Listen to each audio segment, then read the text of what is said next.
sei quem teria esse poder de decidir o que é válido ter na mesa e o que não é válido ter na mesa. No caso da cloroquina, da vacina, Eu acho caralho, que é é uma ciência, questão. é ciência, Eu sei, é ciência. nesse caso aí é muito claro. Mas assim, dar esse poder de decidir o que vale estar na mesa e o que não vale estar na mesa em diversos outros assuntos, não é perigoso? Porque se a gente for, por exemplo, transportar para política. Sim, não, aí, claro, é uma área muito mais subjetiva, não tem Exato. dúvida. E aí a gente tem, por exemplo, esse cara fala, não, esse cara aqui tá falando merda, vamos conversar só com esses aqui. Aí eu não crio um cenário onde eu limito, que eu, na verdade, induzo as pessoas a pensar exatamente como eu e crio uma situação, uma cena onde só um pensamento prevalece? Não, eu acho, isso que você falou, perfeito. Quer dizer, eu acho que. Quer dizer, foi uma das razões pela qual eu saí da Globo. Quero saber disso. Por quê? O que acontece? Mas depois você responder isso. O que é um bom jornalismo? O que é um jornalismo bem feito? É você realmente ir nos locais, falar com as pessoas, se informar e retratar. Isso custa dinheiro, né? Eu digo que a liberdade de imprensa é a liberdade de andar de primeira classe. Ninguém te proíbe. Peraí, mas se informar é filtrar se a pessoa estiver mentindo, não repassar aquela mentira. Sim. Mas faz parte da realidade do jornalista sério um certo testemunho. Eu fui lá e eu ouvi. Tá. Né? Tá. Então não é que me disseram, eu vi.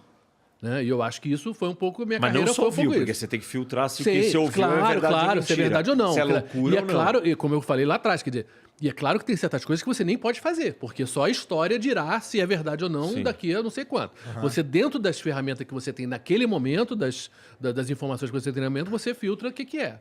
E é claro que você vai dar voz a algumas pessoas, e dependendo do caso, falará a todo mundo, dependendo do caso, não. Mas eu acho que isso é fundamental. Hoje, porque a mídia foi tão atacada politicamente, mas financeiramente por conta da internet, né? E vamos falar aqui, querido, o que vocês têm aqui é uma coisa maravilhosa, que é a possibilidade de você ter vozes mais plurais, né? Você não precisa mais ter uma televisão para você se falar para o mundo, né? Isso é super positivo.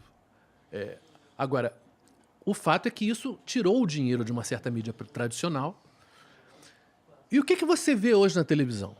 Você assiste um repórter ao vivo. Vamos ao vivo agora com o Igor, e o Igor vai falar sobre São Paulo, não sei o quê. Aí você vai lá e fala, e devolve para o estúdio, onde o comentarista rock vai comentar sobre aquilo. Aí eu, em casa, no meu sofá, falo, porra, falar eu sei, opinião eu tenho, não preciso de vocês.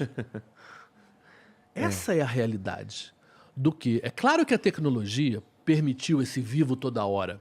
Na minha época, mais lá atrás, o vivo era uma coisa muito cara, que você só entrava quando fosse uma coisa que aconteceu na hora, você não tinha como fazer reportagem.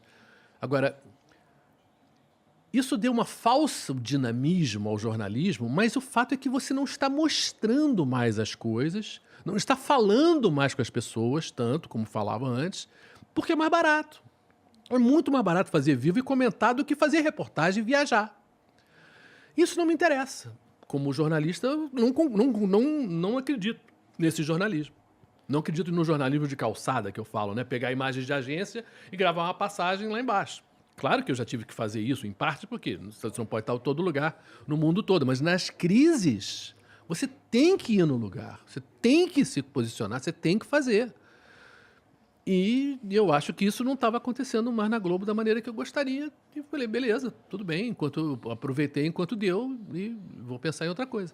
Mas assim, eu acho que agora, jornalismo e informação é produto de primeira necessidade.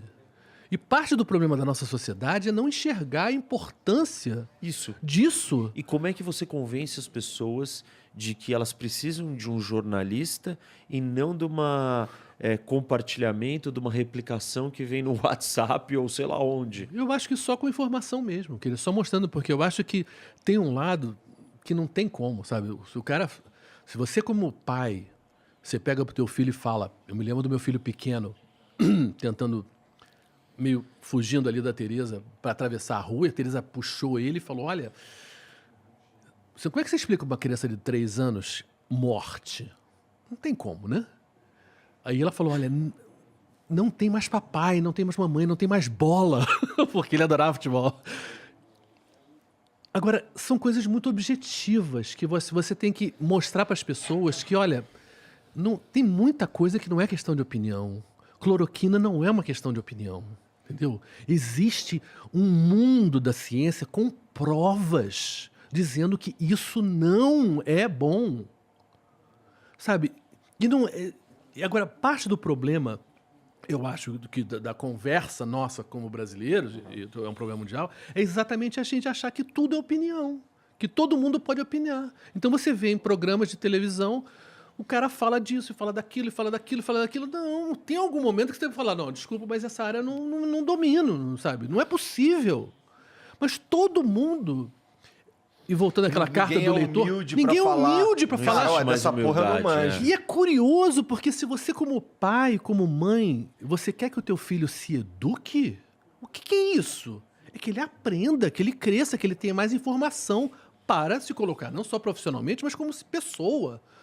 Quer dizer, então se nesse momento você como família, você acha que informação é importante para a criação do teu filho, não é possível que você ache que isso não seja importante para o resto. Mas é um pouco essa esquizofrenia que a gente está vivendo, um pouco é isso. Porque Você acha que a mídia, a imprensa, ela não tem culpa? É só a internet que deu voz para todo mundo? Não, eu acho que a imprensa qual é a tem culpa da imprensa nessa história, da gente ter chegado nesse ponto? Não, eu acho que a imprensa se afasta. Por exemplo, eu me lembro de reportagens... Por exemplo, eu acho a cobertura do Brasil, da TV Globo, sobre os Estados Unidos, louca.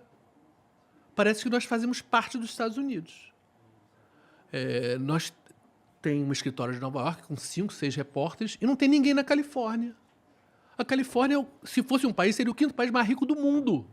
Toda a economia americana que vem da Ásia, das compras da China, chega na Califórnia. 2/3 da agricultura nos Estados Unidos, praticamente, é a Califórnia. E não tem ninguém na Califórnia. Caramba! E você vê matéria como nevou muito em Nova York. Caguei que nevou muito em Nova York. Eu não moro em Nova York. É TV aberta essa porra. Eu não tenho nada a ver com isso. Eu moro no Piauí, eu moro na comunidade. Eu não tenho nada a ver com neve em Nova York. Mas isso é reportagem do Jornal Nacional. Tudo bem, mas aí você também não queria saber da Califórnia. Você não vai querer saber do frio. Não, mas você pode entender o mundo com as coisas boas e ruins através de saber as coisas internacionais. Se você entende, por exemplo, você é um agricultor no Paraná ou no estado de São Paulo, cara, o preço da soja é decidido em Chicago, sim. Bolsa de Londres, não sei o que, não é. Sabe, não é aqui. O problema não é o governo brasileiro, às vezes. Tem coisas que o Brasil não controla, né? Hoje, o mundo não controla aquecimento global, não controla a pandemia, não controla a lavagem de dinheiro, não controla uma porrada de coisas que são mundiais, que são problemas mundiais. Agora, você tem que entender o mundo para ver o que você pode, né, influir ou não influir. Né? O que é responsabilidade do teu governo, o que não é. Né? Então, você como cidadão, ao você entender o mundo, você entende onde você está. E isso... O Brasil, eu acho, as mídias brasileiras, de maneira geral, investem muito pouco em jornalismo internacional, o que é um absurdo. Nós somos um país enorme, muito importante no mundo, né? Não só em tamanho, mas em população e economia. Concordo plenamente com você. E há uma... Cara, sabe, e aí você cria um povo que não se insere no mundo e não aprende com o mundo, porque você não pode ficar inventando a roda para cada coisa. Tem coisas do cacete que foram feitas em outros lugares. Sabe, eu estive na Colômbia, por exemplo, na Colômbia vai ter eleição agora, deve ser o primeiro presidente de esquerda, possivelmente deve ser eleito agora, o Gustavo Petro. E você tem coisas, assim, loucas, assim, de boas. Eu tive em Medellín, por exemplo, quando teve o acidente da Chape, né, da Chapecoense. Cara, e foi emocionante demais. Eu nunca... Das vezes que mais me emocionei na vida foi aquele estádio lotado para um não-jogo, né, de homenagem aos mortos. Uma coisa linda, linda, de uma grandeza humana fantástica, sabe? Agora, Medellín, que teve a violência do Pablo Escobar, que teve não sei o quê, que tem favelas horrorosas, que não sei o quê, que a gente tem... Teve um prefeito que fez, por exemplo, pontos de ônibus, ele botou bancos, um grudado no outro de uma maneira que as pessoas possam conversar. Cara, isso é do cacete, isso é genial, sabe? Políticas públicas que você possam melhorar a vida das pessoas com coisas pequenas. Por exemplo, você pega comunidades no Rio ou no Brasil, não tem praça, não tem árvore. Cara, precisa ter. As pessoas precisam ter centros de encontro, as pessoas precisam estar mais juntas, as pessoas precisam ter verde. Precisa ter. O ser humano precisa disso. É uma das grandes vantagens do Rio de Janeiro é que a natureza é lindíssima, realmente. Isso faz bem. E a gente tem que ter essa valorização da natureza. Tem muita coisa que o mundo tem e que a gente tem como aprender, né?